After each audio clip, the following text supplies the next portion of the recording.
Good evening from the Health Education Campus of Case Western Reserve University and the Cleveland Clinic. I'm Chris Wallace of Fox News, and I welcome you to the first of the 2020 presidential debates between President Donald J. Trump and former Vice President Joe Biden. This debate is sponsored by the Commission on Presidential Debates. The commission has designed the format, 6 roughly 15-minute segments, with 2-minute answers from each candidate to the first question, then open discussion for the rest of each segment.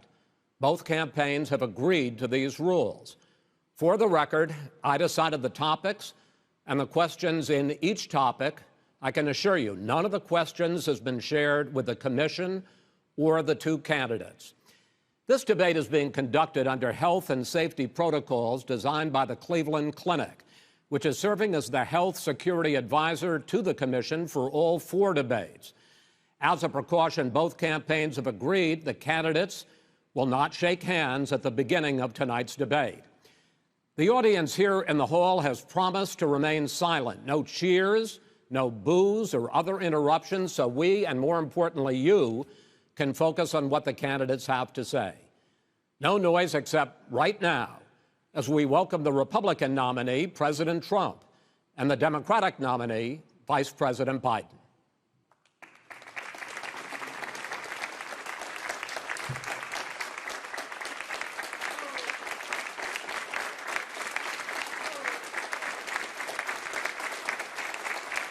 How you doing, man? How are you? I'm well.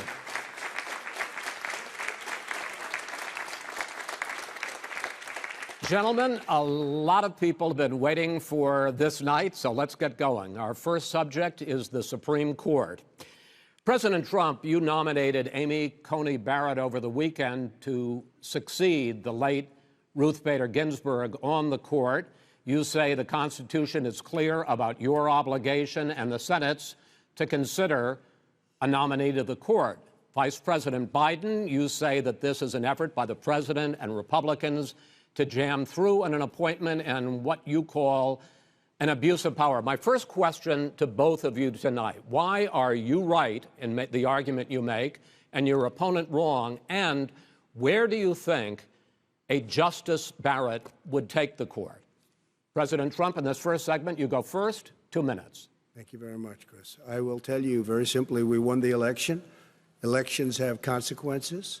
We have the Senate, we have the White House, and we have a phenomenal nominee, respected by all, top academic, good in every way, In fact, some of her biggest endorsers are very liberal people from Notre Dame and other places. So I think she's going to be fantastic. We have plenty of time, even if we did it after the election itself. I have a lot of time after the election, as you know. So I think that she will be outstanding. She's going to be as good as anybody that has served on that court. We really feel that. We have a professor at Notre Dame, highly respected by all, said she's the single greatest student he's ever had. He's been a professor for a long time at a great school. And we won the election, and therefore we have the right to choose her. And very few people knowingly would say otherwise. And by the way, the Democrats, they wouldn't even think about not doing it. If they had, the only difference is they'd try and do it faster. There's no way they would give it up. They had Merrick Garland, but the problem is they didn't have the election, so they were stopped. And probably that would happen in reverse also. Definitely would happen in reverse. So we won the election, and we have the right to do it, Chris. President Trump, thank you. Same question to you, Vice President Biden. You have 2 minutes. Well, first of all, thank you for doing this, and looking forward to this, Mr. President. Thank you, Joe. The American people have a right to have a say in who the Supreme Court nominee is. And that say occurs when they vote for United States senators and when they vote for the President of the United States. They're not going to get that chance now because we're in the middle of an election already. election has already started. Tens of thousands of people have already voted. And so the thing that should happen is we should wait. We should wait and see what the outcome of this election is, because that's the only way the American people get to express their view is by who they elect as president and who they elect as vice president. Now, what's at stake here is the president's made it clear he wants to get rid of the Affordable Care Act.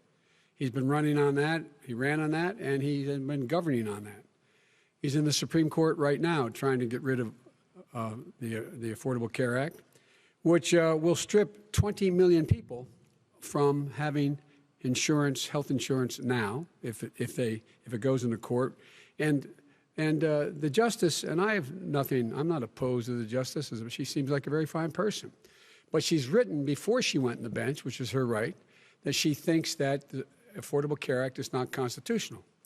The other thing that's on the court, and if it's struck down, what happens? Women's rights are fundamentally changed. Once again, a woman could be pay more money because she has a pre-existing condition of pregnancy.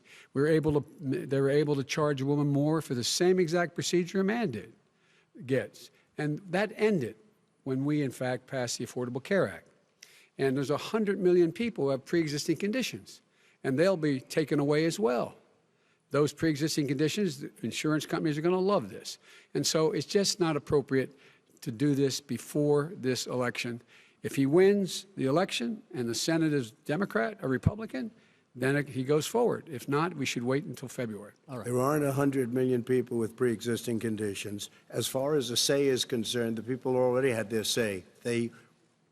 Okay, Justice Ginsburg said very powerfully, very strongly, at some point, 10 years ago or so, she said a president and the Senate is elected for a period of time, but a president's elected for 4 years. We're not elected for 3 years. I'm not elected for 3 years. So we have the Senate, we have a president. He's elected to the next during election. that period of time, we have an opening. I'm not elected for 3 years. I'm elected for 4 years. And the 100 million people, Joe, the 100 million people is totally wrong. I don't know where you got that number. The bigger problem that you have is that you're going to extinguish 180 million people with their private health care that they're very happy with. That's simply not true. Well, you're certainly going to socialist. You're going to socialist medicine. We're now into, gentlemen, we're now into open discussion. Open discussion. Open discussion. Yes, I agree. Go ahead, Vice President. Number one, he knows that what I proposed. What I proposed is that we expand Obamacare and we increase it. We do not wipe any. And one of the big debates we had with 23 of my colleagues trying to win the nomination that I won were saying that Biden wanted to allow people to have private insurance still. They can. They do. They will under my proposal. It's not what you've said, but and it's not what your party has said. That is simply your party a lie. doesn't say it. Your party wants to go socialist medicine. My party is and me. Socialist right healthcare. now, I am and the they're going to dominate party. you, Joe. You know that. I am the Democratic Party right now. The platform of the Not Democratic Party Harris. is what I, in fact, approved of. What I approved of. Now, here's the deal. The deal is that it's going to wipe out pre-existing conditions. And by the way, the 200,000 people that have died on his watch, how many of those have survived? Well, there's 7 million people that contracted COVID. What does it mean for them going forward if you strike down the Affordable Care Act? Joe, you've had 308,000 military people dying because you couldn't provide them proper health care in the military. So don't tell me about this. I'm happy to talk about this. And if you were here, Look, it wouldn't be 200. It would be 2 million people because you were very late on the draw. You didn't want me to ban China, which was heavily infected. You didn't want me to ban all right, gentlemen, Europe, which was heavily infected. You would have been much later, Joe. Mr. President, much later. Mr. President. You're talking about 2 million people. You're Mr. not President, as the moderator, we are going to talk about COVID in the next segment, but go ahead. Let me finish. The point is that the president also is opposed to Roe v. Wade. That's on the ballot as well in the court. And so that's also at stake right now. And so the election is already begun. You don't know it's on the ballot. Why is it on the ballot? Because why is it on the ballot? It's not on the ballot. It's on the ballot in the court. I don't think so. In the court. Well, there's nothing happening there. Donald, would you just don't be quiet know for a her view on Roe v. Wade. I don't know her view. Well, all right. Let's talk. We got a lot to unpack here, gentlemen. We got a lot of time. So, on health care, and then we'll come back to Roe v. Wade. All right. Mr. President, the Supreme Court will hear a case a week after the election in which the Trump administration, along with 18 state attorneys general, are seeking to overturn Obamacare, to end Obamacare. You have spent the last... Because they want to give good health care. If I may ask my question, sir. Good health care. Over the last 4 years, you have promised to repeal and replace Obamacare, but you have never in these 4 years come up with a plan, a comprehensive plan to replace Obamacare. Of course I have.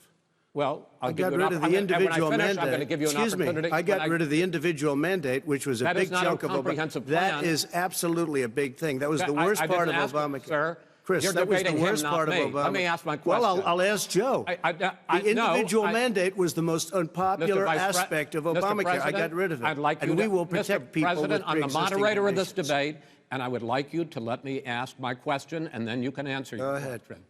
You, in the course of these 4 years, have never come up with a comprehensive plan to replace Obamacare, and just this last Thursday, you signed a largely symbolic executive order to protect people with pre-existing conditions 5 days before this debate. So my question, sir, is what is the Trump health care plan? Right. Well, first of all, I guess I'm debating you, not him, but that's okay. I'm not surprised. Let me just tell you something, that there's nothing symbolic.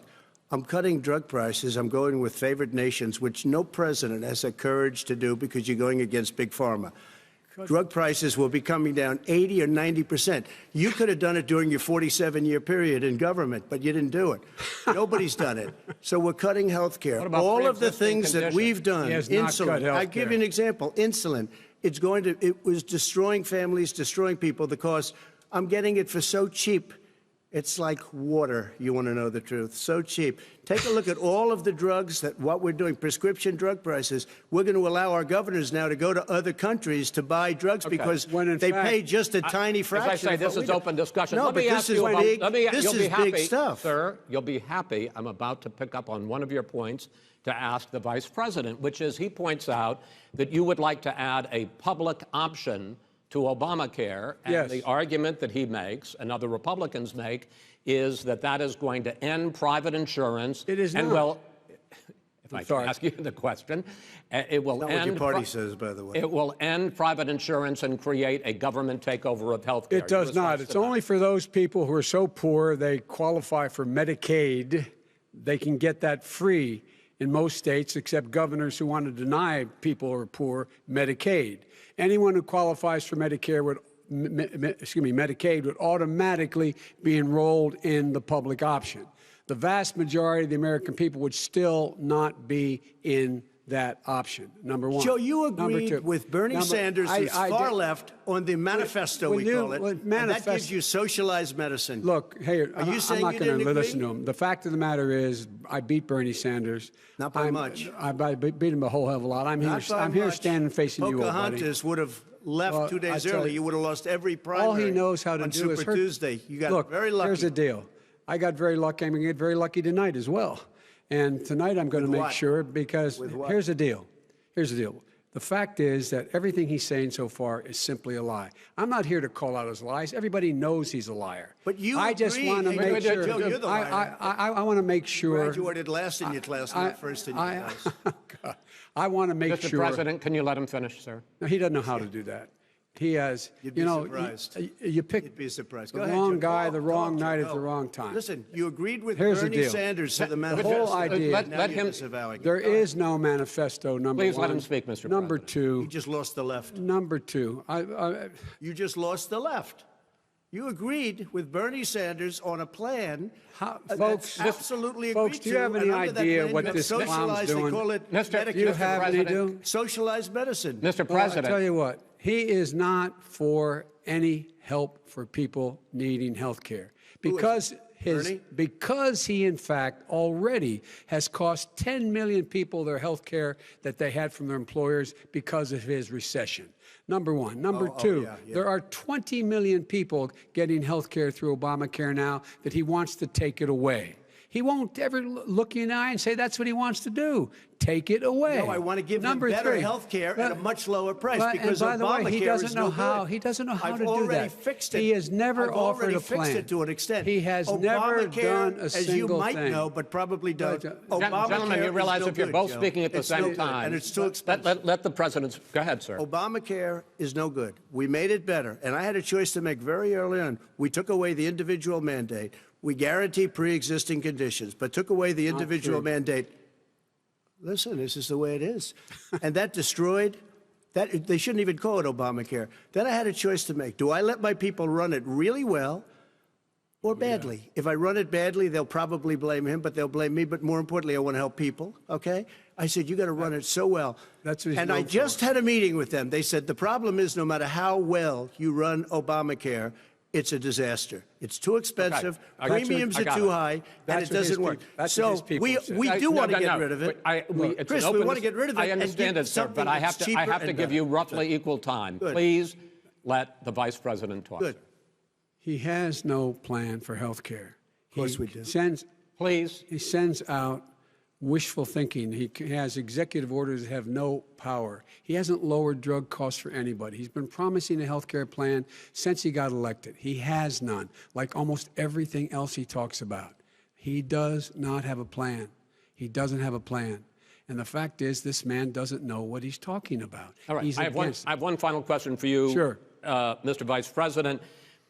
If Senate Republicans, we were talking originally about the Supreme Court here, if Senate Republicans go ahead and confirm Justice Barrett, there has been talk about ending the filibuster or even packing the court, adding to the 9 justices there. You call this a distraction by the president, but in fact it wasn't brought up by the president. It was brought up by some of your Democratic colleagues in the Congress. So my question to you is, you have refused in the past to talk about it. Are you willing to tell the American people tonight whether or not you will support either ending the filibuster or packing the court? Whatever position I take on that, that'll become the issue. The issue is the American people should speak. You should go out and vote. You're in voting now. Vote and let your senators know how strongly you feel. Vote now. Are you going to pack the court? Make sure you, in fact, let people know you're a senator. I'm not going to answer the question because the question is radical left. Will you shut up, man? Listen, who is on your list, Joe? Who's on your list? Right. Gentlemen, I think this is so unprecedented. He's going to pack the court. We have not going to give a list. We have ended this segment. We're going to move on to the second segment. That was really a productive segment, wasn't it? Keep yapping, man. The people understand, Joe. They sure 47 years you've done nothing. They understand. All right. The second subject is COVID-19, which is an awfully serious subject, so let's try to be serious about it. We have had more than 7 million cases of coronavirus in the United States, and more than 200,000 people have died. Even after we produce a vaccine, experts say that it could be months or even years before we come back to anything approaching normal. My question for both of you is, based on what you have said and done so far, and what you have said you would do starting in 2021, why should the American people trust you more than your opponent to deal with this public health crisis going forward? In this case, the question goes to you first, sir. 2 minutes uninterrupted. Good luck. 200,000 dead. As you said, over 7 million infected in the United States. We, in fact, have 4% of the world's population, 20% of the deaths. 40,000 people a day are contracting COVID. In addition to that, about between 750 and 1,000 people a day are dying. When he was presented with that number, he said, it is what it is. Well, it is what it is because you are who you are. That's why it is. The president has no plan. He hasn't laid out anything. He knew all the way back in February how serious this crisis was. He knew it was a deadly disease. What did he do? He's on tape as acknowledging he knew it. He said he didn't tell us or give people a warning of it because he didn't want to panic the American people. You don't panic. He panicked. In addition to that, what did he do? He went in and we were insisting that the Chinese, the people we had on the ground in China should be able to go to Wuhan and determine for themselves how dangerous this was. He did not even ask Xi to do that. He told us what a great job Xi was doing. He said we owe him a debt of gratitude for being so transparent with us. And what did he do then? He then did nothing. He waited and waited and waited. He still doesn't have a plan. Wrong. I laid out Sir, back in March exactly what we should be doing. And I laid out again in July what we should be doing. We should be providing all the protective gear possible. We should be providing the money the House has passed in order to be able to go out and get people the help they need to keep their businesses open schools that cost a lot of money. You should get out of your bunker and get out of the sand trap and get in your golf course and go in the Oval Office and bring together the Democrats and Republicans and fund what needs to be done now to save lives. So if we would have listened to you. You have 2 minutes, sir. If we would have listened to you, the country would have been left wide open. Millions of people would have died, not 200,000, and one person is too much. It's China's fault. It should have never happened. They stopped it from going in, but it was China's fault. And by the way, when you talk about numbers, you don't know how many people died in China. You don't know how many people died in Russia. You don't know how many people died in India. They don't exactly give you a straight count, just so you understand. But if you look at what we've done, I closed it, and you said he's xenophobic. He's a racist, and he's xenophobic because you didn't think I should have closed our country. No, Wait a minute. It's his 2 minutes. You didn't think we should have closed our country because you thought it was terrible. You wouldn't have closed it for another 2 months. By my doing it early, in fact, Dr. Fauci said, President Trump saved thousands of lives. Many of you Democrat governors said, President Trump did a phenomenal job. We worked with the governor. Oh, really? Go take a look. The governors said I did a phenomenal job. Most of them said that. In fact, people that would not be necessarily on my side said that. President Trump did a phenomenal job. We did. We got the gowns. We got the masks. We made the ventilators. You wouldn't have made ventilators. And now we're weeks away from a vaccine.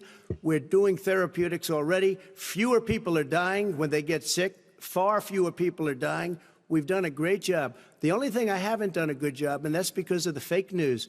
No matter what you say to them, they give you bad press on it. It's just fake news. They give you good press. They give me bad press because that's the way it is, unfortunately. But let me just tell you something. I don't care. I've gotten used to it.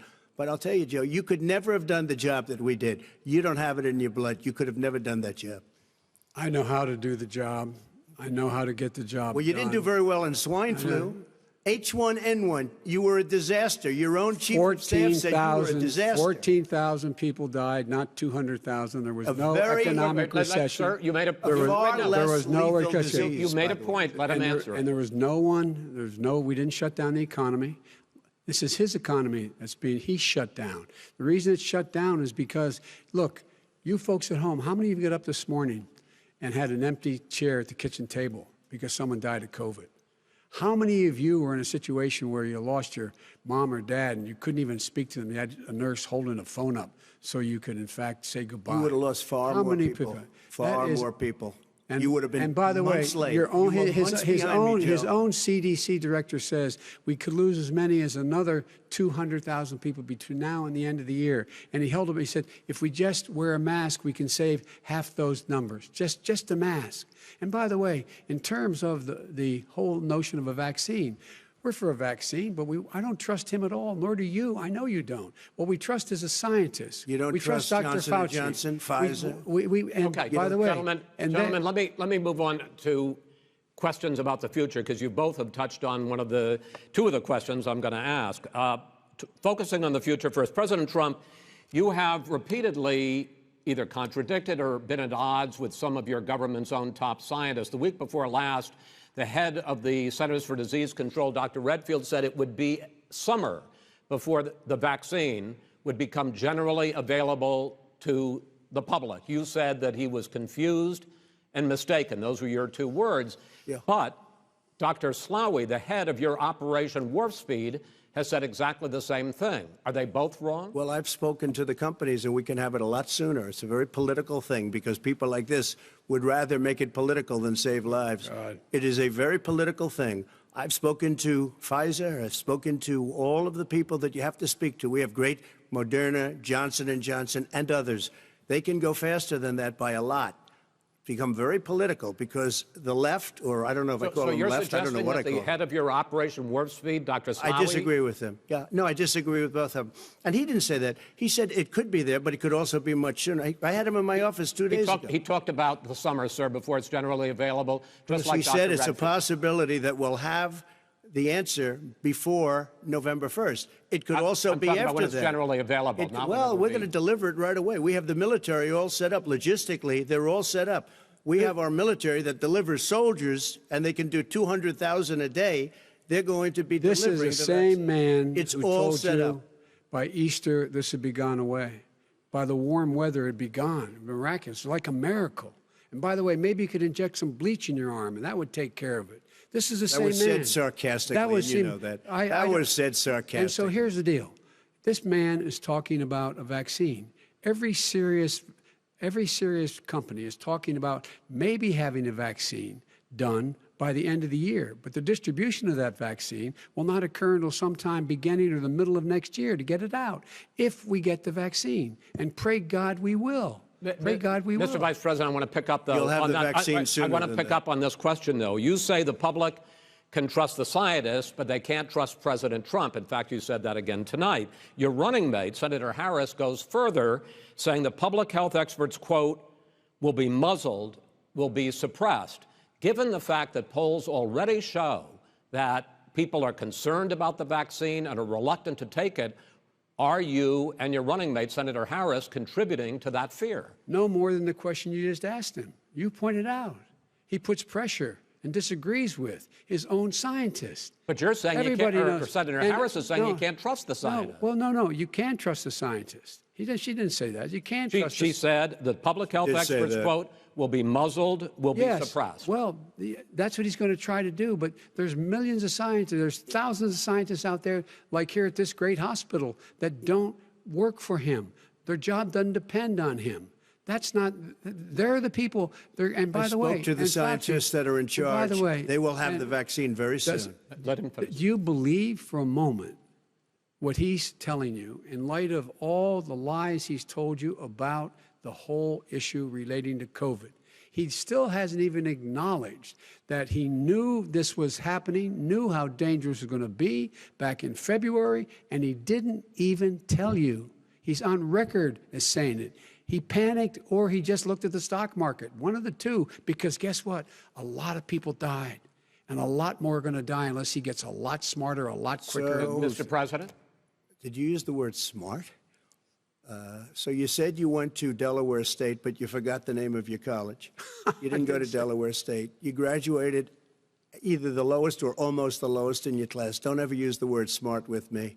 Don't ever use that word. Oh, give me a break. Because you know what? There's nothing smart about you, Joe. 47 years, you've done nothing. Let's have this debate. And if you would have had, let me just tell you something, Joe. No, if you would have had the charge of what I was put through, I had to close the greatest economy in the history of our country. And by the way, now it's being built again. We're going to get to the economy in the next segment, sir. Okay. It's going up fast. Okay. When it comes to how the virus has been handled so far, the two of you have taken very different approaches, and this is going to affect how the virus is handled going forward by whichever of you ends up becoming the next president. I want to quickly go through several of those. Reopenings.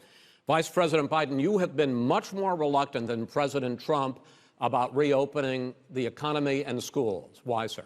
Because he doesn't have a plan. If I were running, I know what the plan is. You've got to provide these businesses the ability to have the money to be able to reopen with the PPE as well as with the sanitation they need. You have to provide them plastic. Tell that to Nancy Pelosi. Well, he's just shush for a minute. Tell it to Nancy Pelosi. And Schumer, by the way, Chuck. Nancy Pelosi and Schumer, they have a plan. He won't even meet with them. The Republicans won't meet with him in the Senate. And he sits on his golf course. And I mean, literally, think about it. You probably play more than I do, Joe.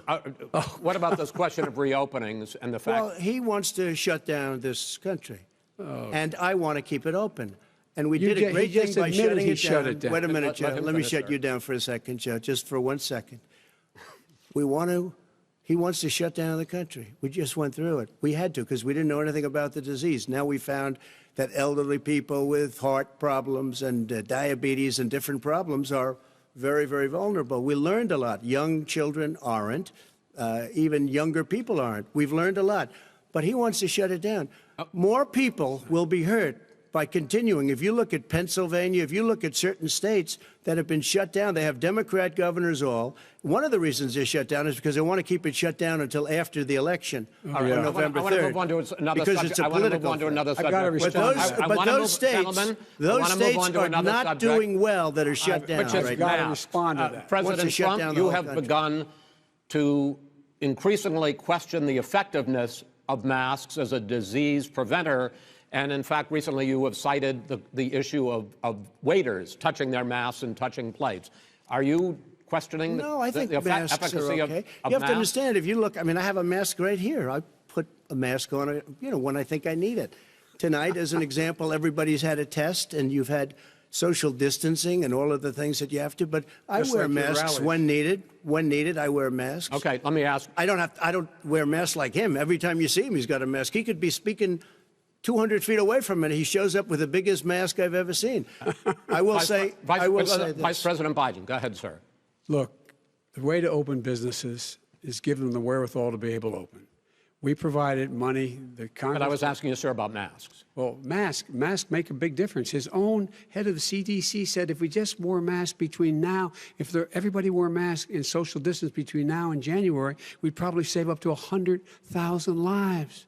It matters. And they've also said the opposite. They've also said the opposite. No serious person said the opposite. Well, look serious. at Dr. Fauci. Dr. Fauci said the opposite. He did not say the opposite. I want to ask you, we got a little bit more than a minute left in this segment. Masks are not good. Then he changed his mind. He said masks are good. I'm okay with masks. I want to ask you both about one last subject, because your different approaches has even affected the way that you have campaigned. President Trump, you're holding large rallies with crowds packed together, thousands of people. Outside, yes, sir, agreed. Vice President Biden, you are holding much smaller events with... Because nobody will show up. People with... Well, it's true. Nobody shows up to his rallies. All right. In any case, why you holding the big rallies? Why you not? You go first, sir.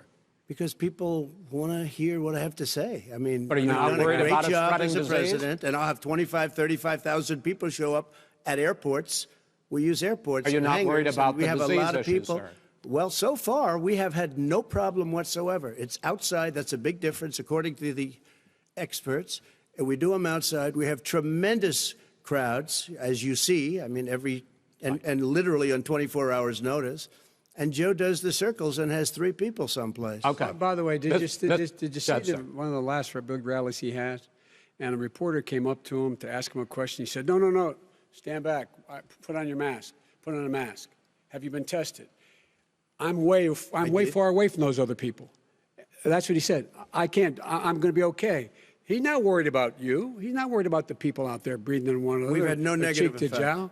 No negative effect. We've had no negative effect. And we've had 35,000, 40,000 people at these rallies. Just quickly finish up, because I want to move on to our next. Yes, I would. He's been totally irresponsible the way in which he has handled the social distancing and people wearing masks, basically encouraging them not to. All right. He's a fool on this. If you could get the crowds, you would have done the same thing. But you can't. Nobody cares. Gentlemen, can we move on to the economy? Yes. The economy is, I think it's fair to say, recovering faster than expected from the shutdown. Much faster. In the second quarter, the unemployment rate fell to 8.4% last month. The Federal Reserve says the hit to growth, which is going to be there, is not going to be nearly as big as they had expected. President Trump, you say we are in a V-shaped recovery. Vice President Biden, you say it's more of a K-shape. What difference does that mean to the American people in terms of the economy? President Trump, in this segment, you go first. So we built the greatest economy in history. We closed it down because of the China plague. When the plague came in, we closed it down, which was very hard psychologically to do. He didn't think we should close it down, and he was wrong. And again, 2 million people would be dead now instead of still 204,000 people is too much. One person is too much. Should have never happened from China. But what happened is we closed it down, and now we're reopening, and we're doing record business. We had 10.4 million people in a 4-month period that we've put back into the workforce. That's a record the likes of which nobody's ever seen before. And he wants to close down he will shut it down again. He will destroy this country. You know, a lot of people, between drugs and alcohol and depression, when you start shutting it down, you take a look at what's happening at some of your Democrat-run states where they have these tough shutdowns. And I'm telling you, it's because they don't want to open it. One of them came out last week. You saw that. Oh, we're going to open up on November 9th. Why November 9th? Because it's after the election. They think they're hurting us by keeping them closed. They're hurting people. People know what to do. They can social distance. They can wash their hands. They can wear masks. They can do whatever they want. But they got to open these states up. When you look at North Carolina, when you look, and these governors are under siege, Pennsylvania, Michigan, and a couple of others, you got to open these states up. It's not fair. You're talking about almost it's like being in prison. And you look at what's going on with divorce, look at what's going on with alcoholism and drugs. It's a very, very sad thing. And he'll close down the whole country. This guy will close down the whole country and destroy our country. Our country is coming back incredibly well, setting records as it does it. We don't need somebody to come in and say, let's shut it down. All right. Your 2 minutes, sir. We're now moved to you. As I said, posing the question, the president says it's a V-shaped recovery. You say it's a K-shaped recovery. What's the difference? The difference is millionaires and billionaires like him in the middle of the COVID crisis have done very well. Billionaires have made another $300 billion because of his profligate tax proposal, and he only focused on the market. But you folks at home, you folks living in Scranton and Claymont and all the small towns and working class towns in America, how well are you doing? This guy paid a total of $750 in taxes. Sir, wait, no, sir, it's just wrong yeah, I understand. You've agreed to the 2 minutes, so please let him have it. Do I get my time back? The fact is that he has, in fact, worked on this in a way that he's going to be the first president of the United States to leave office having fewer jobs in his administration than when he became president. Fewer jobs than when he became president. First one in American history. Secondly, the people who have lost their jobs are those people who have been on the front lines, those people who have been saving our lives, those people who have been out there dying, people who've been putting themselves in the way to make sure that we could all try to make it. And the idea that he is insisting that we go forward and open when you have almost half the states in America with a significant increase in COVID deaths and COVID cases in the United States of America. And he wants to open it up more. Why does he want to open it up? Why doesn't he take care of the American? You can't fix the economy until you fix the COVID crisis. And he has no intention of doing anything about making it better for you all at home in terms of your health and your safety. Schools. Why aren't schools open?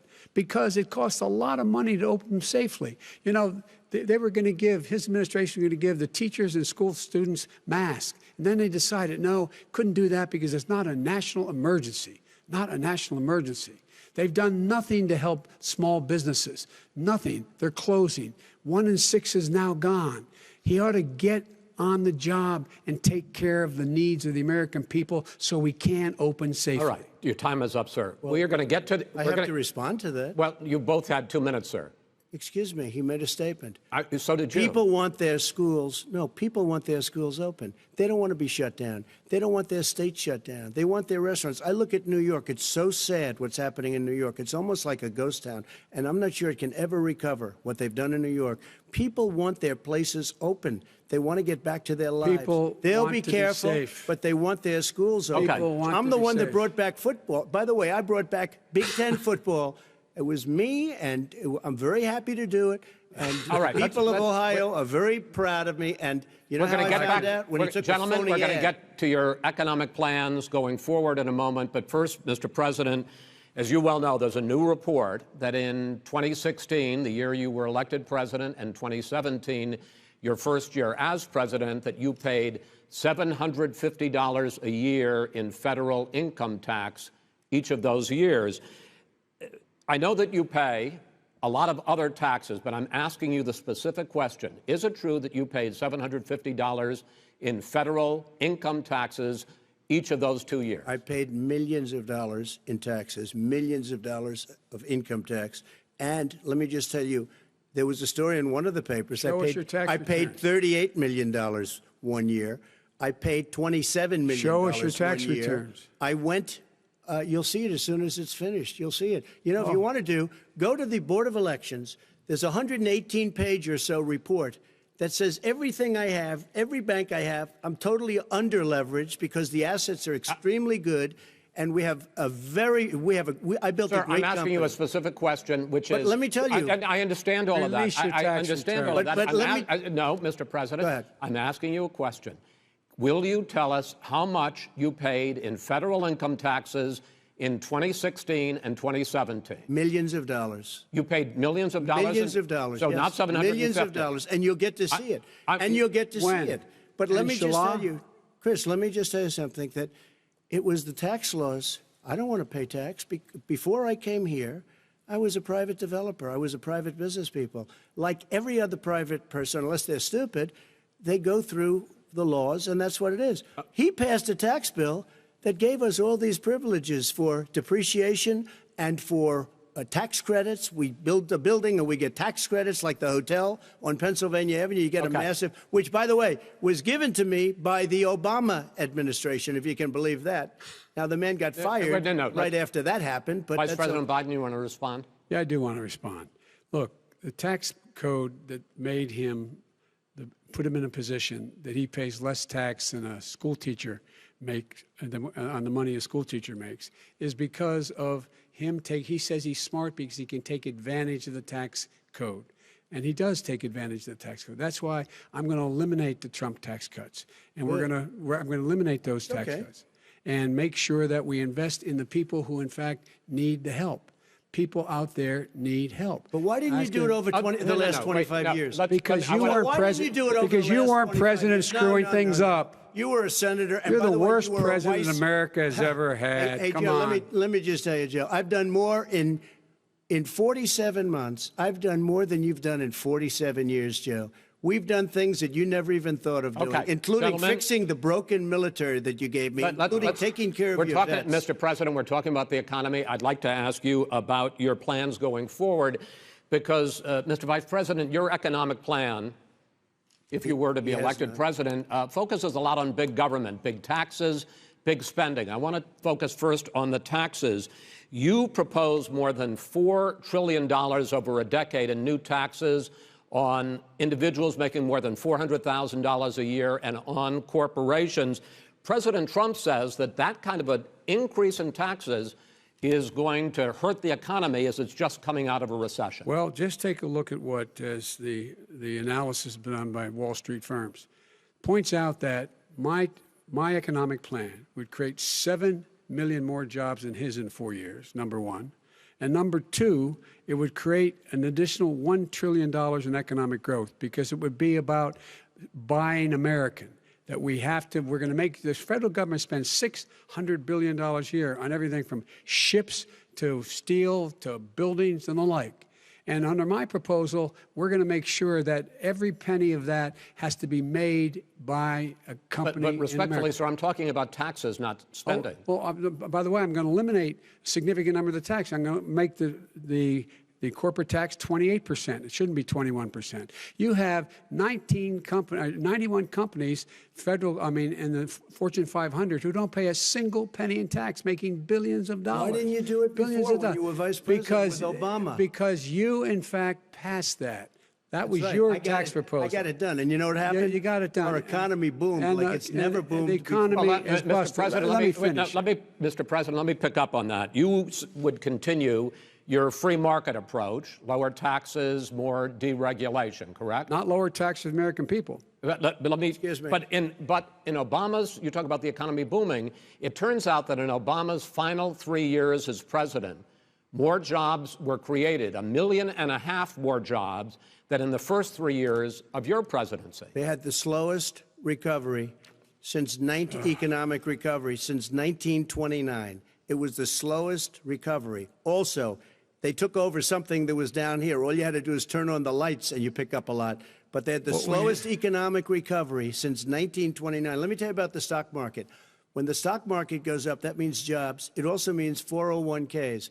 if you got in, if you ever became president with your ideas, you want to terminate my taxes, I'll tell you what, you'll lose half of the companies that have poured in here will leave, and plenty of companies that are already here, they'll leave for other places.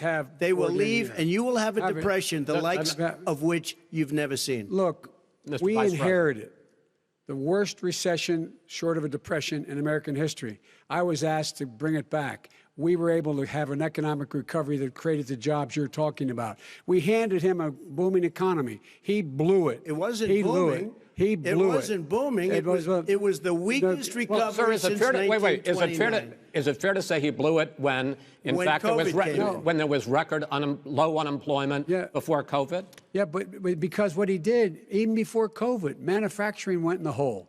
Manufacturing went in the hole. Excuse me, Chris. Wait. Number two. Chris. Number three. They said it would take. No, you're on number two. No. Chris.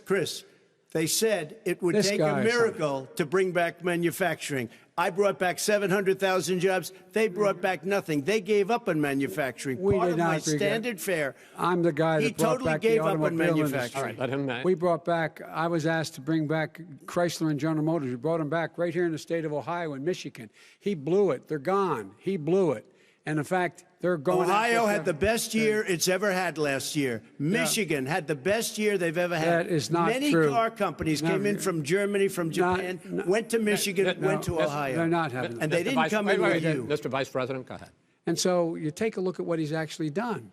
He's done very little. His trade deals are the same way. He talks about these great trade deals. You know, he talks about the art of the deal. China's perfected the art of the steal. We have a higher deficit with China now than we did before. We have the highest trade deficit with Mexico. China ate your lunch, down 18%. China ate your lunch, Joe, and no wonder your son goes in and he takes out billions of dollars, to manage. He makes millions of dollars.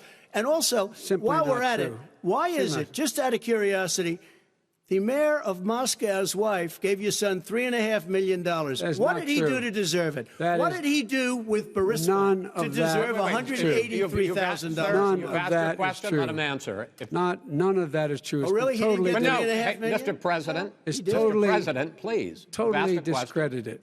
Totally discredited. And by the way, well, wait, he didn't get $3.5 million, Joe? Mr. Vice, he got $3.5 million. That is not true. Oh, really? Mr. President, it's an open discussion, please. It's a fact. Well, you have raised an issue. Let the Vice President answer. Discredited. Did Burisma pay him $183,000 a month with no experience in energy?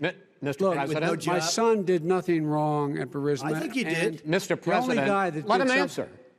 He doesn't want to let me answer because he knows I have the truth. His position has been totally, thoroughly discredited. By who? The media? By everybody. Well, by the media, by our allies, by the World Bank,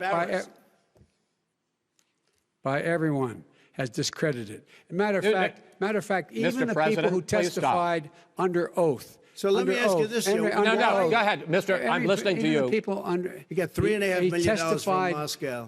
He testified under oath in his administration, said, I did my job and I did it very well. Oh, really? I did it I'd honorably. like to know who they are. Well, I'll give you the list of the people who testified. No, go ahead, sir. Sure, you've already fired most of them because they did a good job. Some people don't do a good job. With you, go ahead. Wait a minute. You get the final word, Mr. Well, it's hard to get any word in with this clown. Excuse me. Hey, let me just say to you. No. Mr. President. $3.5 million, Joe. That is simply Why did he deserve $3.5 million from Moscow? Look, here's the deal. We want to talk about families and ethics. I don't want to do that. I mean, his family we could talk about all night. His family's already... My family lost a fortune by coming down and helping us with government. And that's such a... Mr. President. Every single one of them lost a fortune. This is not about my family or his family. It's about your family, the American people. He doesn't... That's not true. It doesn't want to talk about what you need, you, the American people. It's about you. That's what we're talking about here. All right, that's the end of the segment. We're moving on. He didn't take them. Well, Vice President, no. Can I be honest? It's a very important question. Try to be honest. He stood up. No, the answer to the question is no. Ukraine. No, sir. With $1 billion, if you that get rid is of absolutely you know what, not true. You're doing it. You're going to have tape. True, gentlemen. I hate to raise my voice, but it seems to be, why should I be different than the two of you? So here's the deal. Good point. We have 6 segments. We have ended that segment. We're going to go to the next segment. In that segment, you each are going to have 2 uninterrupted moments. In those 2 uninterrupted minutes, Mr. President, you can say anything you want. I'm going to ask a question about race, but if you want to answer about something else, go ahead. But I think that the country would be better served if we allowed both people to speak with fewer interruptions. I'm appealing to you, sir, to do that. Well, and him too. Well, frankly, you've been doing more interrupting than he has. Well, that's all right, but he does plenty. Well, less than, sir, less than plenty. No, less than you have.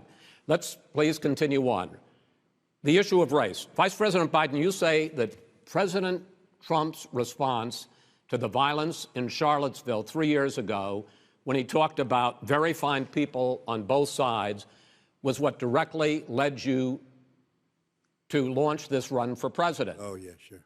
President Trump, you have often said that you believe you have done more for black Americans than any president, with the possible exception of Abraham Lincoln. My question for the 2 of you is, why should voters trust you rather than your opponent to deal with the race issues facing this country over the next 4 years?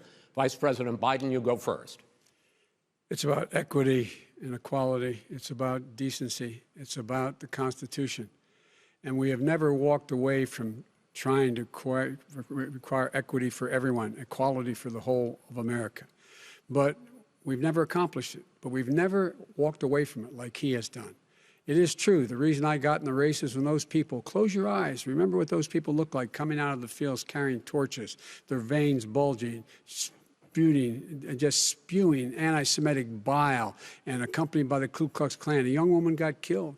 And they asked the president what he thought. He said there were very fine people on both sides. No president has ever said anything like that. It is whose now, minutes, sir. Second point I'd make to you is that when Floyd was killed, when Mr. Floyd was killed, there was a peaceful protest in front of the White House. What did he do? He came out of his bunker, had the military use tear gas on him so he could walk across to a church and hold up a Bible. And then what happened after that? The bishop of that very church said that it was a disgrace. The general who was with him said all he ever wants to do is divide people, not unite people at all. This is a president who has used everything as a dog whistle to try to generate racist hatred, racist division. This is a man who, in fact, you talk about helping African Americans. 1 in 1,000 African Americans has been killed because of the coronavirus. And if he doesn't do something quickly, by the end of the year, 1 in 500 will have been killed. 1 in 500 African Americans. This man is the savior of African Americans. This man cares at all. This man's done virtually nothing. Look, the fact is that you have to look at what he talks about. You have to look at what he did. And what he did has been disastrous for the African-American community. So, President Trump, you have 2 minutes. Why should Americans trust you over your opponent to deal with racism? he did a crime bill, 1994, where you call them super predators, African Americans, the super predators, and they've never forgotten it. They've never forgotten it, Joe. No, sir, it's his 2 minutes. So you did that, and they call you a super predator, and I'm letting people out of jail now that you have treated the African American population community, you have treated the black community about as bad as anybody in this country. You did the 1990, and that's why, if you look at the polls, I'm doing better than any Republican has done in a long time, because they saw what you did. You call them super predators, and you've called them worse than that, because you look back at your testimony over the years, you've called them a lot worse than that. As far as the church is concerned, and as far as the generals are concerned, we just got the support of 250 military leaders and generals, total support. Law enforcement, almost every law enforcement group in the United States. I have Florida, I have Texas, I have Ohio, I have Portland. The sheriff just came out today and he said, I support President Trump. I don't think you have any law enforcement. You can't even say the word law enforcement, because if you say those words, you're going to lose all of your radical left supporters. And why aren't you saying those words, Joe? Why don't you say the words law enforcement? Because you know what? If they called us in Portland, we would put out that fire in a half an hour, but they won't do it because they're run by radical left Democrats. If you look at Chicago, if you look at any place you want to look, Seattle, they heard we were coming in the following day, and they put up their hands, and we got back Seattle. Minneapolis, we got it back, Joe, because we believe in law and order, but you don't. The top 10 cities and just about the top 40 cities are run by Democrats and in many cases radical left. And they've got you wrapped around their finger, Joe, to a point where you don't want to say anything about law and order. And I'll tell you what, the people of this country want and demand law and order, and you're afraid to even say it. All right. I want to return to the question of race. Vice President Biden, after the grand jury in the Breonna Taylor case decided not to charge any of the police with homicide, you said it raises the question, quote, whether justice could be equally applied in America. Do you believe that there is a separate but unequal system of justice for blacks in this country? Yes, there is. There's systemic injustice in this country, in education and work and in law enforcement and the way in which it's enforced. But look, the vast majority of police officers are good, decent, honorable men and women. They risk their lives every day to take care of us. But there are some bad apples. And when they occur, when they find them, they have to be sorted out. They have to be held accountable. They have to be held accountable. And what I'm going to do as President of the United States is call together an entire group of people at the White House, well, everything from the civil rights groups to the police officers, to the police chiefs, and we're going to work this out. We're going to work this out so we change the way in which we have more transparency in when these things happen. These cops aren't happy to see what happened to George Floyd. These cops aren't happy to see what happened to Breonna Taylor. Most don't like it. But we have to have a system where people are held accountable. And by the way, violence in response is never appropriate. Never appropriate. Peaceful protest is. Violence is never appropriate. All right. What is peaceful protest? When they run through the middle of a town and burn down your stores and kill people all over the place, and you say peaceful protest? President Trump, No, it's I'm not not, asking. but you say it is. President Trump, I'd like to continue with the issue of race. Please. I promise we're going to get to the issue of law and order in a moment. This month, your administration directed federal agencies to end racial sensitivity training that addresses white privilege or critical race theory. Why did you decide to do that, to end racial sensitivity training? And do you believe that there is systemic racism in this country, sir? I ended it because it's racist. I ended it because a lot of people were complaining that they were asked to do things that were absolutely insane, that it was a radical revolution that was taking place in our military, in our schools, all over the place, and you know it, and so does everybody else. Radical, and he would know. What is radical about racial sensitivity training, sir? If you were a certain person, you had no status in life. It was sort of a reversal. And if you look at the people, we were paying people hundreds of thousands of dollars to teach very bad ideas and, frankly, very sick ideas. And really, they were teaching people to hate our country. And I'm not going to do that. I'm not going to allow that to happen. We have to go back to the core values of this country. They were teaching people that our country is a horrible place, it's a racist place, and they were teaching people to hate our country.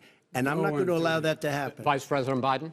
Nobody's doing that. He's the racist. You just don't know. Here's the deal. I know a lot more about this than he does. Let him finish. The fact is that there is racial insensitivity. People have to be made aware of what other people feel like, what insults them, what is demeaning to them. It's important to people know. They don't want to. Many people don't want to hurt other people's feelings, but it makes a big difference. It makes a gigantic difference in the way a child is able to grow up and have a sense of self-esteem. It's a little bit like how this guy and his friends look down on so many people. They look down their nose on people like Irish Catholics like me and grew up in Scranton. They look down on people who don't have money. They look down on people who are of a different faith. They look down on people who are a different color.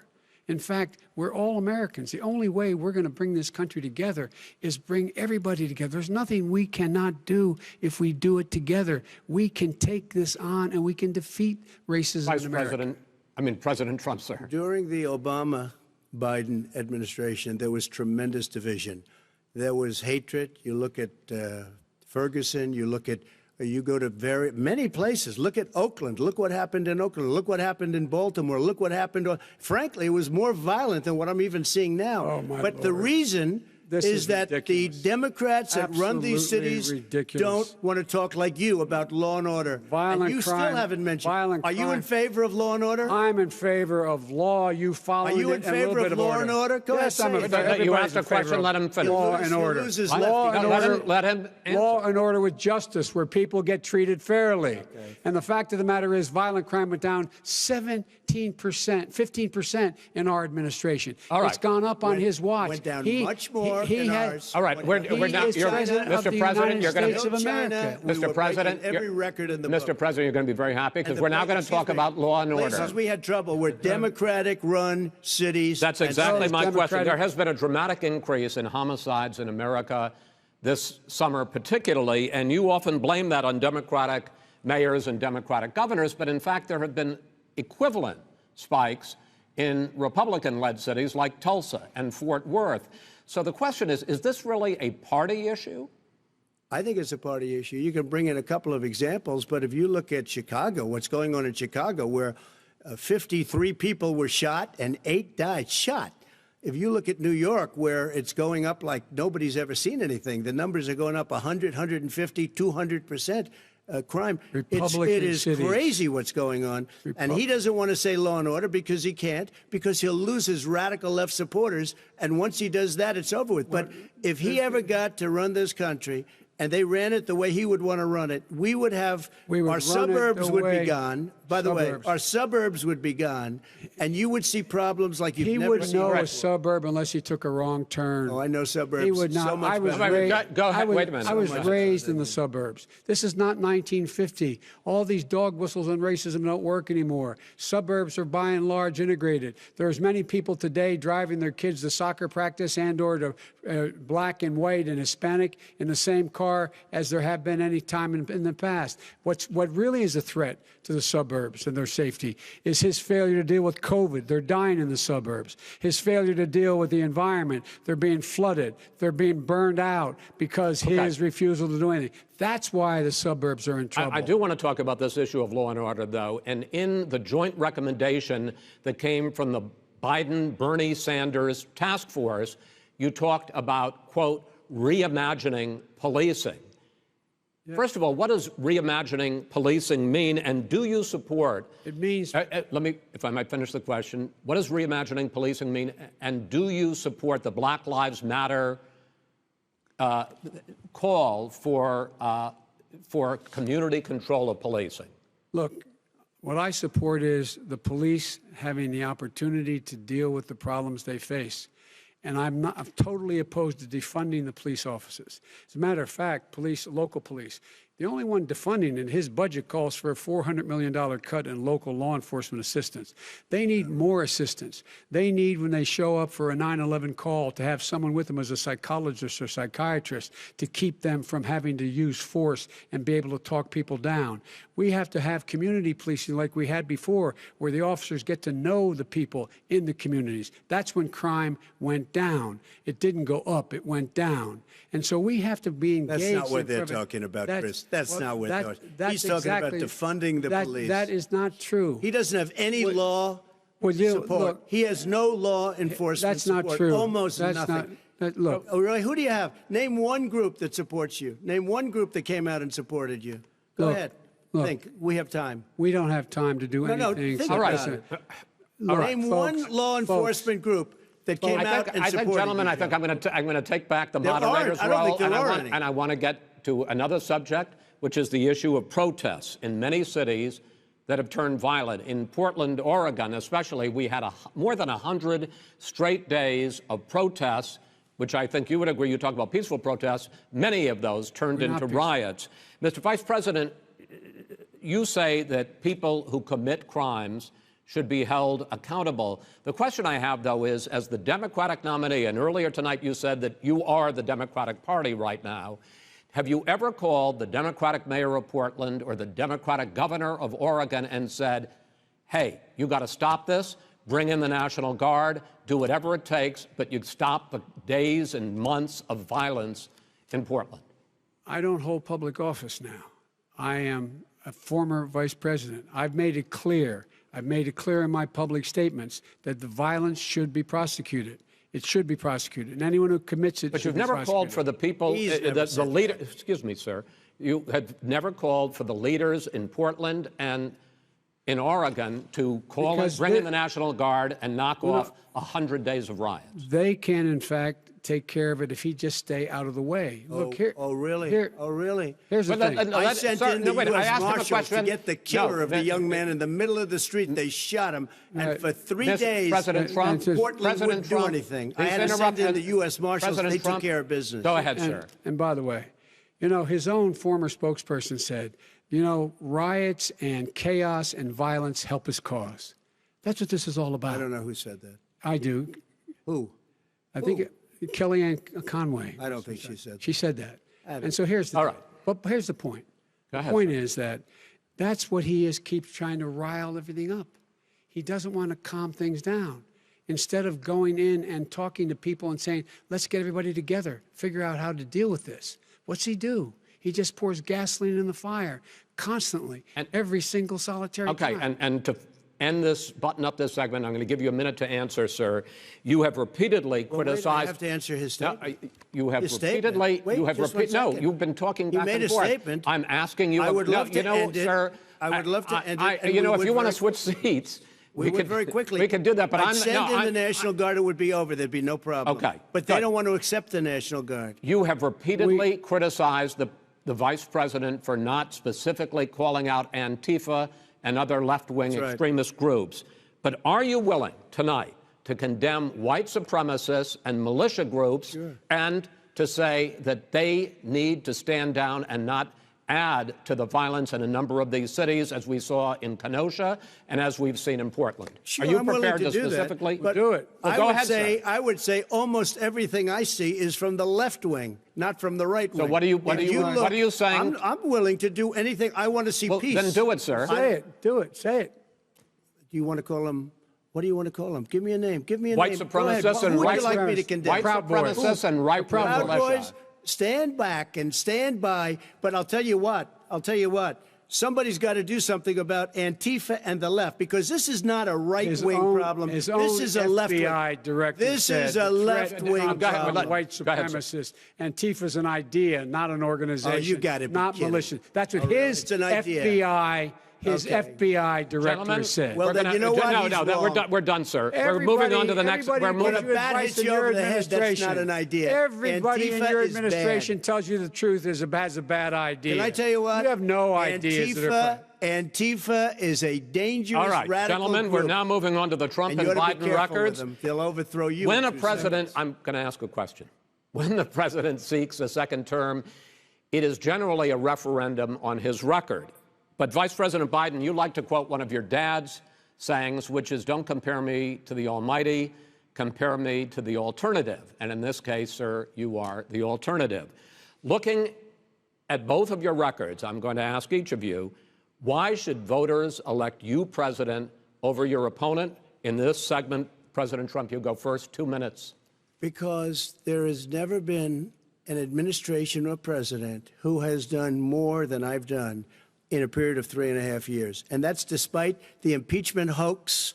And you saw what happened today with Hillary Clinton, where it was a whole big con job. But despite going through all of these things, where I had to fight both flanks and behind me and above, there has never been an administration that's done what I've done. The greatest, before COVID came in, the greatest economy in history, lowest unemployment numbers. Everything was good. Everything was going. And by the way, there was unity going to happen. People were calling me for the first time in years. They were calling and they were saying, it's time maybe. And then what happened? We got hit, but now we're building it back up again. A rebuilding of the military, including Space Force and all of the other things.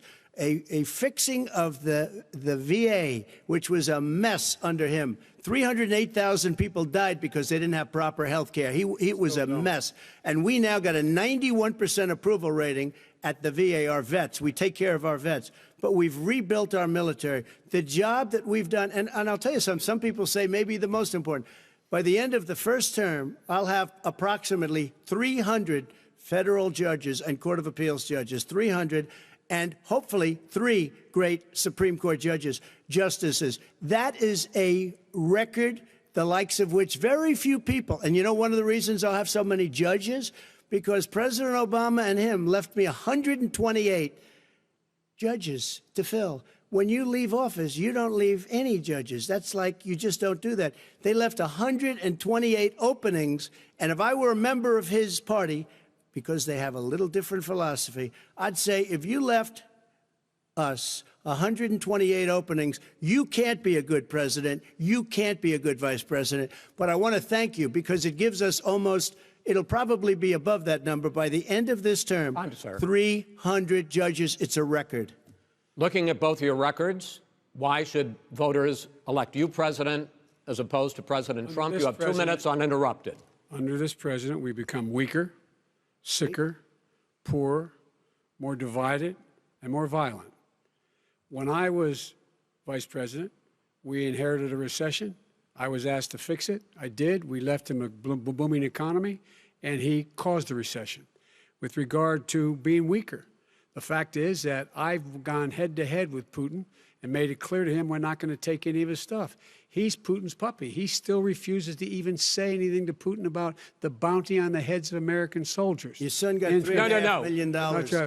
And by the way, my son... Wait a minute. Mr. President, your campaign agreed to both sides would get 2-minute answers uninterrupted. Well, your side agreed to it, and why don't you observe what your campaign agreed to as a ground rule, okay, sir? He never keeps his word. Can you add no, I'm not asking. That was a rhetorical question. Can you add back 30 seconds? Yeah, yes, okay. You may have. All right.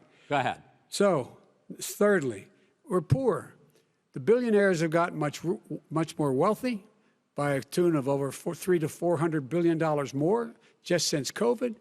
You in the home, you got less. You're in more trouble than you were before.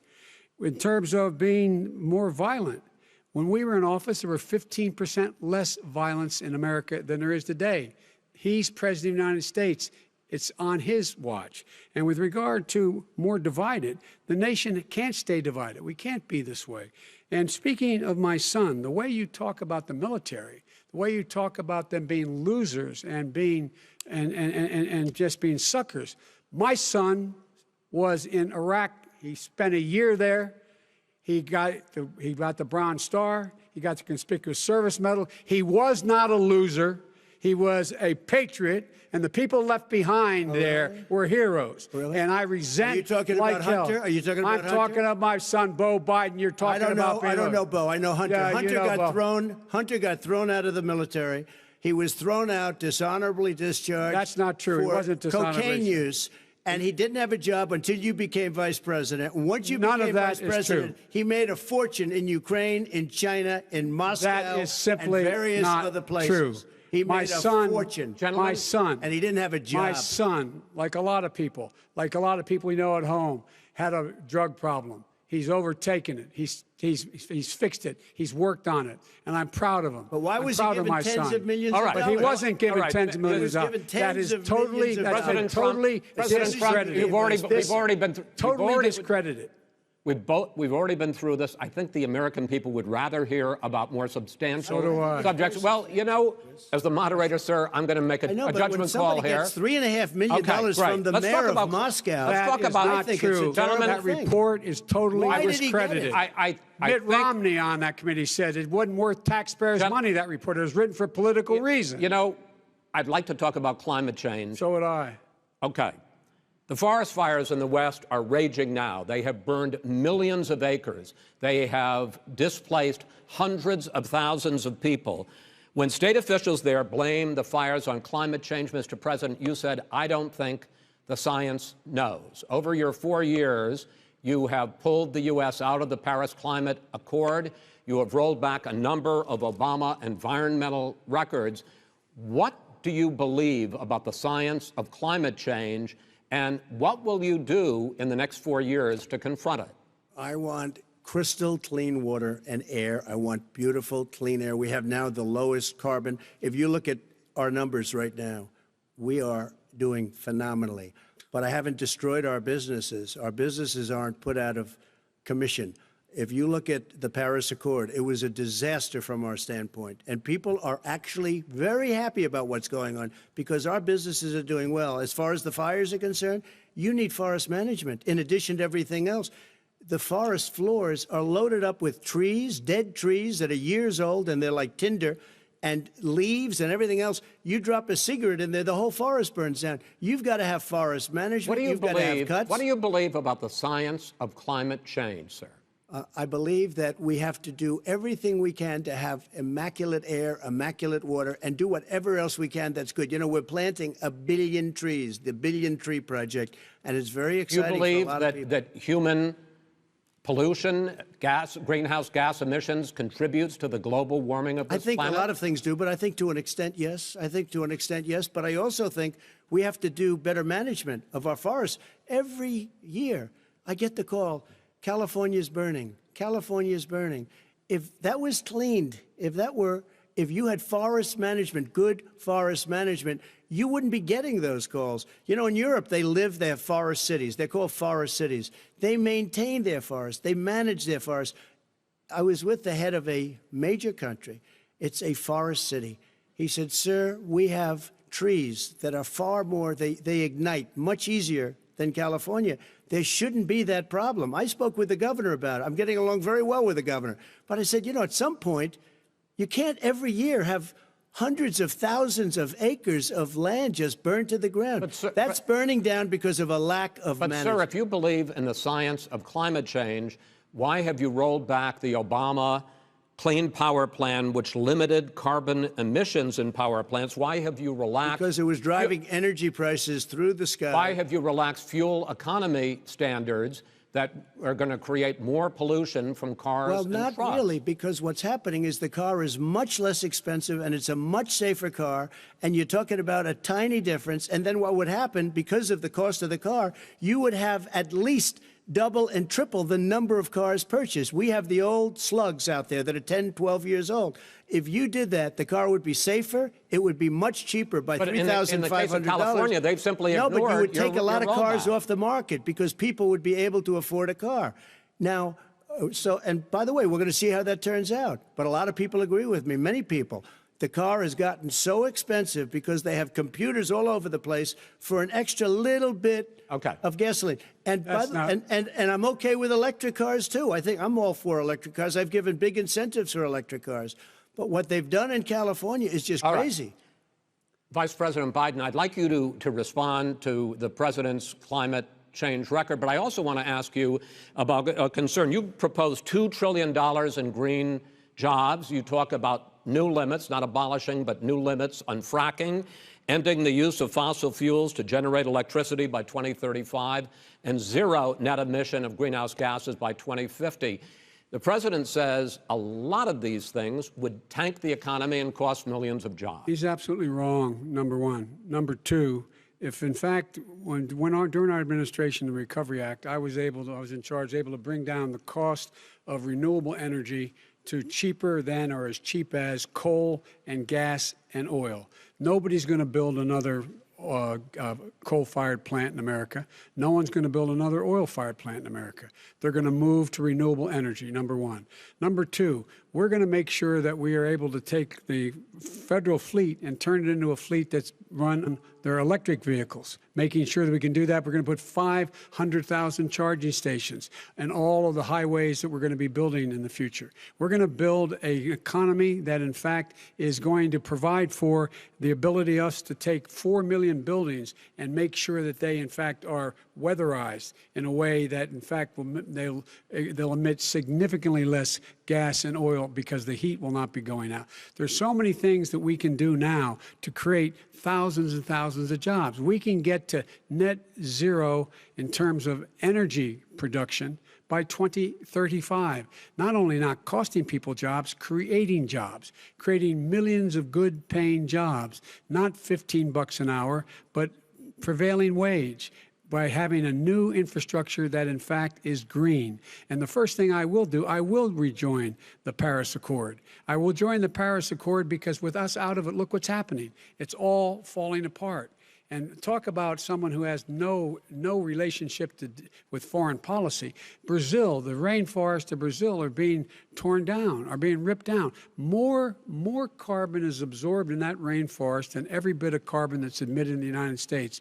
Instead of doing something about that, I would be gathering up and making sure we had the countries of the world coming up with $20 billion and say, here's $20 billion. Stop tearing down the forest. And if you don't, then you're going to have significant economic consequences. What about the argument that President Trump basically says that you have to balance environmental interests and economic interests, and he's drawn his line? Well, he hadn't drawn a line. He still, for example, makes sure that he wants to make sure that methane's not a problem. You can now emit more methane without it being a problem. Methane. This is a guy who says that you don't have to have mileage standards for automobiles that exist now. This is a guy who says that, well, the fact that it's all true. And here's the deal. He's talking about the Green New Deal, and it's not $2 billion or $20 billion, as you said.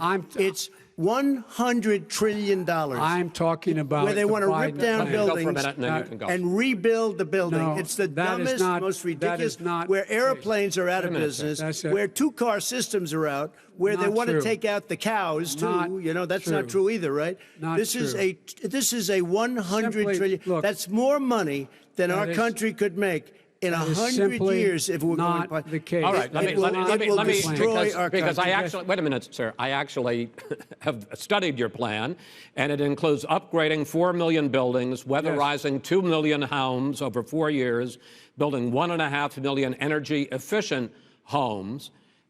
So the question becomes: the president is saying, I think some people who support the president would say that sounds like it's going to cost a lot of money and hurt the economy. What it's going to do is going to create thousands and millions of jobs, good-paying jobs. Let him finish, sir.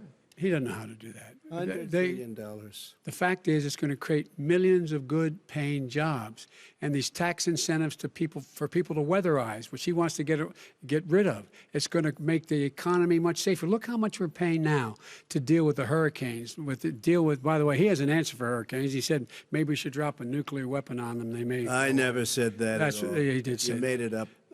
And here's the deal. You make up. We are going to be in a position where we can create hard, good jobs by making sure the environment is clean and we all are in better shape. We spend billions of dollars now, on floods, hurricanes, rising seas. We're in real trouble. Look what's happened just in the Midwest with these storms that come through and wipe out entire sections and counties in Iowa. They didn't happen before. They're because of global warming. We make up 15% of the world's problem. We, in fact, but the rest of the world, we've got to get them to come along. That's why we have to get back into the Paris Accord. All right, gentlemen. Wait a minute, Chris. So why didn't he do it for 47 years? You were vice president. Why didn't you get the world? China sends up real dirt into the air. Russia does. India does. They all do. We're supposed to be good. And by the way, he made a couple of statements. The Green New Deal is $100 trillion, that is not not $20 my billion. plan. That's the Green New you want to rebuild every is building. Not my plan. I want to rebuild every. If he knew anything about, if he knew anything he made a statement gentlemen, about the military. He said I said something about the military. He and his friends made it up, and then they went with it. I never said it. Okay. That is what not he true. did Sir, is he you're done said in this segment. he called the military Mr. Vice President, stupid bastards. I and he did said not it on say tape. that. He said stupid bastards. Please, He sir, said it. stop. I would never say that. Play to the it. military. Play it. Go ahead. Mr. Vice President answered his final question. The final question is, I can't remember which of all his rantings. I'm having a little trouble myself. But and about the economy and about this question of what it's going to cost. The economy. I mean, the Green New Deal and the idea of what your environmental changes will do. The Green New Deal will pay for itself as we move forward. We're not going to build plants that, in fact, are great polluting plants. So do you We're going to support build the Green New Deal? Pardon me? Do you support? No, I don't support the Green New Deal. Oh, you don't? Oh, well, that's a big statement. I support that means you just lost the radical left. I support the don't. Biden plan that I put forward. Okay. The Biden plan, which is different than what he calls the radical Green New Deal. All right, gentlemen, final segment, election integrity. As we meet tonight, millions of Americans are receiving mail-in ballots or going to vote early. How confident should we be that this will be a fair election, and what are you prepared to do over the next 5+ weeks, because it'll not only be to Election Day, but also counting some ballots, mail-in ballots after Election Day? What are you prepared to do to reassure the American people that the next president will be the legitimate winner of this election? In this final segment, Mr. Vice President, you go first. Prepared to let people vote. They should go to iwillvote.com. Decide how they're going to vote, when they're going to vote, and what means by which they're going to vote.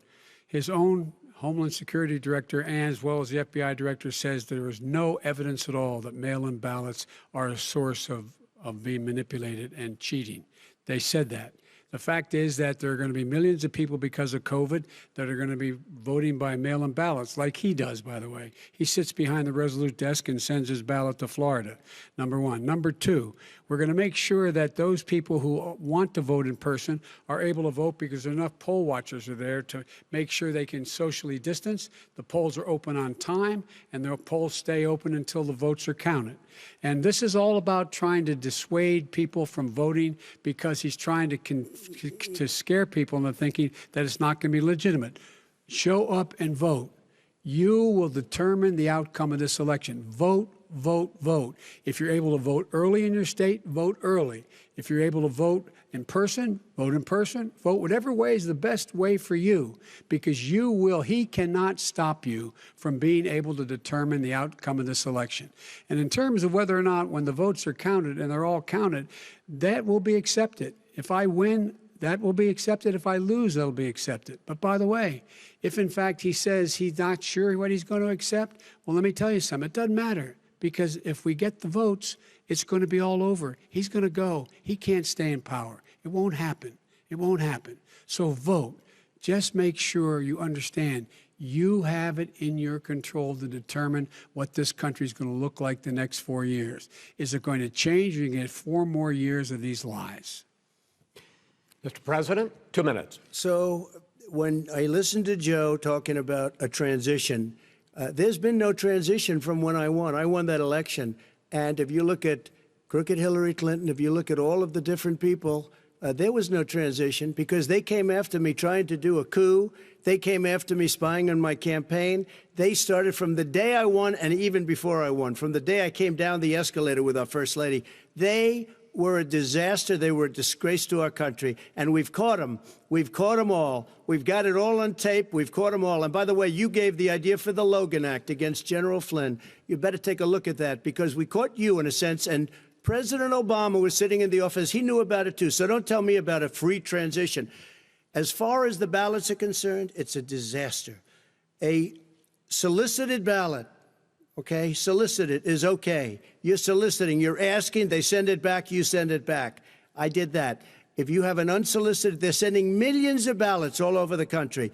There's fraud. They found them in creeks. They found some with the name Trump, just happened to have the name Trump just the other day in a waste paper basket. They're being sent all over the place. They sent 2 in a Democrat area. They sent out 1,000 ballots. Everybody got 2 ballots.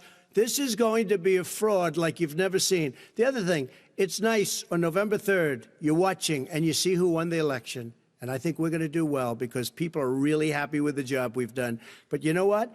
We won't know. We might not know for months, because these ballots are going to be all over. Take a look at what happened in Manhattan. Take a look at what happened in New Jersey. Take a look at what happened in Virginia and other places. They're not losing 2%, 1%, which, by the way, is too much. An election could be won or lost with that. They're losing 30 and 40%. It's a fraud, and it's a shame. And can you imagine where they say you have to have your ballot in by November 10th? November 10th. That means that's 7 days after the election, in theory, should have been announced. Okay. We have major states with that, sir, all run by Democrats. 2 minutes is 2 minutes. All run by Democrats. It's President Trump, it's a rigged election. You're going to be able to continue. You have been charging for months that mail-in balloting is going to be a disaster. You say it's rigged, that it's going to lead to fraud. But in 2018, in the last midterm election, 31 million people voted mail-in voting. That was a quarter, more than a quarter, of all the voters that year cast their ballots by mail. Now that millions of mail-in ballots have gone out, what are you going to do about it? And are you counting on the Supreme Court including a Justice Barrett, to settle any dispute? Yeah, I think I'm counting on them to look at the ballots, definitely. I don't think I hope we don't need them in terms of the election itself. But for the ballots, I think so, because what's happening is incredible. I read today, where at least 1% of the ballots for 2016 were invalidated. They take them, we don't like them, we don't like them. But what they are you throw going to them do out about it? left There and are right. millions of ballots going out What right you now. do What is are you gonna go do? and vote. You do a solicited ballot, No, and that's I'm not- okay, I know or your you go and complaint. vote. I'm asking you about the fact that millions of people You go have and vote. You go and No, vote but like what I'm they saying is, what are like you they gonna do used about to the in fact the that old. millions of people? You either do, Chris, a solicited ballot where you're sending it in, they're sending it back, and you're sending. They have mailmen with lots of it. Did you see what's going on? Take a look at West Virginia. Mailmen selling the ballots. They're being sold. They're being dumped in rivers. This is a horrible thing for our country. There is no. This is not. There is no. This is evidence not of going to that. end well. There is Okay. no This evidence is of that. not going Vice to President end well. Biden- 5 states In fact, have had go ahead, mail-in sir. ballots for the last decade or more. 5, including 2 Republican states. And you don't have to solicit the ballot. It's sent to you. It's sent to your home. What they're saying is that it has to be a postmark by election day. If it doesn't get in till the 7th, 8th, 9th, it still should be counted. He's just afraid of counting the votes because he knows You're what the wrong. outcome You're is. wrong. I want to continue with you on I this, love Vice counting the President votes. Biden. Chris, he's so wrong when he makes a statement like that. Excuse me, Vice President Biden. The biggest problem, in fact, over the years with mail-in voting has not been fraud historically. It has been that sizable numbers, sometimes hundreds of thousands of ballots are thrown out because they have not been properly filled out, or there is some other irregularity, or they missed the deadline. So the question I have is, are you concerned that the Supreme Court with a Justice Barrett will settle any dispute? I'm concerned that any court would settle this because here's the deal. When you get a ballot and you fill it out, you're supposed to have an affidavit. If you didn't know, you have someone say that this is me. You should be able to, if in fact you can verify that's you before the ballot is thrown out, that's sufficient to be able to count the ballot because someone made a mistake and not dotting the correct I. Who they voted for, testify, say who they voted for, say it's you. That is totally legitimate. All right. Excuse me, Chris, when you have 80 million ballots sent in and swamping the system, you know it can't be done. You know it can't. And already there's been fraud. Now, mail service delivers 185 million pieces of mail a day. In 8 states, we can keep talking. In 8 states, election workers are prohibited currently by law, 8 states, from even beginning to process ballots, even take them out of the envelopes and flatten them until Election Day. That means that it's likely, because there's going to be a huge increase in mail-in balloting, that we are not going to know on election night who the winner is, that it could be days, it could be weeks. Could be months. Until we find out who the new president is. So first for you, sir, finally for the Vice President, I hope neither of you will interrupt the other. Will you urge your supporters to stay calm during this extended period, not to engage in any civil unrest? And will you pledge tonight that you will not declare victory until the election has been independently certified? President Trump, you go first. I'm urging my supporters to go into the polls and watch very carefully, because that's what has to happen. I am urging them to do it. As you know, today there was a big problem. In Philadelphia, they went in to watch. They're called poll watchers, a very safe, very nice thing. They were thrown out. They weren't allowed to watch. You know why? Because bad things happen in Philadelphia, bad things. And I am urging my people. I hope it's going to be a fair election. If it's a fair election, I am 100% on board. But if I see tens of thousands of ballots being manipulated, I can't go along with that. And I'll tell you what, does that mean, from a common sense, does that mean you're going to tell your people to take to the street? It means you have a fraudulent election. You're sending out 80 million ballots. They're not equipped to. These people aren't equipped to handle it. Number one. Number two, they cheat.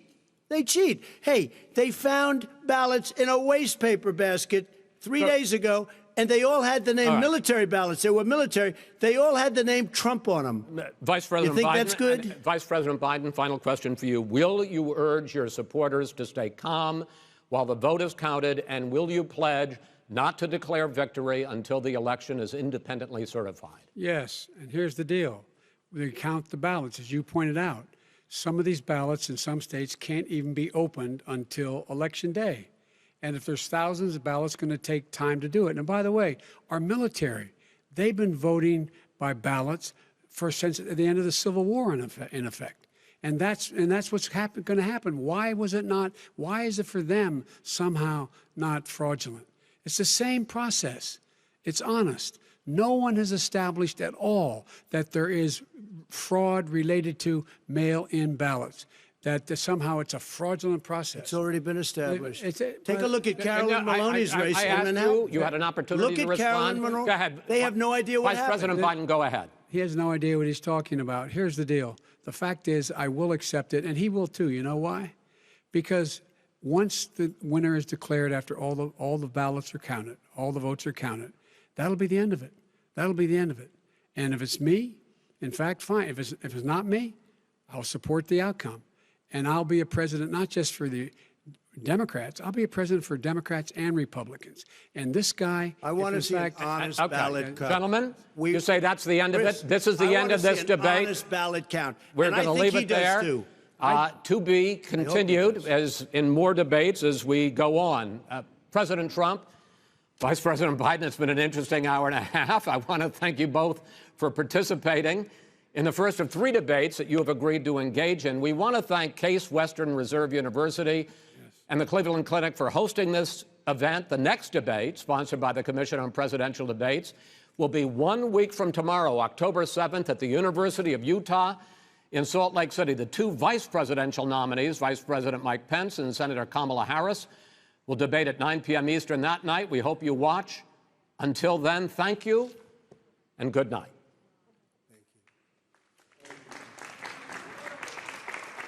Thank you.